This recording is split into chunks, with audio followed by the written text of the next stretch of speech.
السلام علیکم ورحمۃ اللہ وبرکاتہ۔ دوستو، آج میں آپ کے لیے جو دعا لایا ہوں قرآن کریم کی ایک دعا ہے جس کے ہر جملے کے جواب میں اللہ تعالیٰ فرماتے ہیں میں نے قبول کیا، اچھا میں نے دیا۔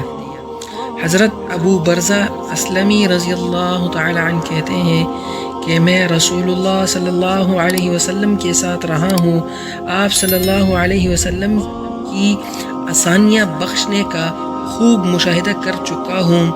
اگلی امتوں میں بڑی سختیاں تھیں، اس امت پر وہ احکام ہلکے کر دیے گئے ہیں۔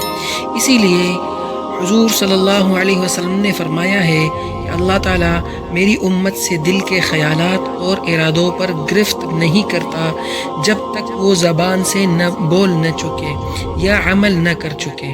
فرمایا کہ میری امت سے خطا اور نسیان معاف کر دیا گیا، بھول چوک سے اگر کچھ ہو یا بحالت جبر کیا ہو تو اس کو قابل معافی سمجھا گیا ہے۔ اسی لیے اللہ تعالیٰ نے اس دعا کی مانگنے کی ہدایت فرمائی ہے۔ اعوذ باللہ من الشیطان الرجیم، ربنا لا تؤاخذنا ان نسینا او اخطأنا ربنا ولا تحمل علينا اصرا كما حملته على الذين من قبلنا ربنا ولا تحملنا ما لا طاقة لنا به واعف عنا واغفر لنا وارحمنا انت مولانا فانصرنا على القوم الكافرين۔ ترجمہ اس کا یہ ہے، اے ہمارے رب، ہم پر دار و گیر نہ فرمائیے اگر ہم بھول جائیں یا چوک جائیں۔ اے ہمارے رب، اور ہم پر کوئی سخت حکم نہ بھیجیے جسے ہم سے پہلے لوگوں پر آپ نے بھیجے تھے۔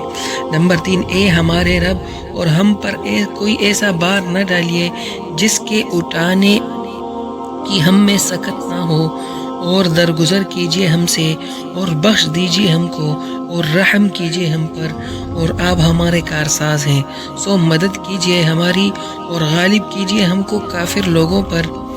صحیح مسلم سے ثابت ہے کہ اس دعا کے ذریعے خدا سے مانگا جاتا ہے تو ہر سوال پر اللہ تعالیٰ فرماتا ہے اچھا میں نے قبول کیا۔ میرے بھائیوں دوستو، یہ بہت ہی پیاری دعا ہے۔ اگر آپ کو یہ دعا اچھی لگی ہے تو اس کو خود بھی مانگے اور ویڈیو کو شیئر بھی کریں اور لوگ بھی اس سے استفادہ کر سکیں۔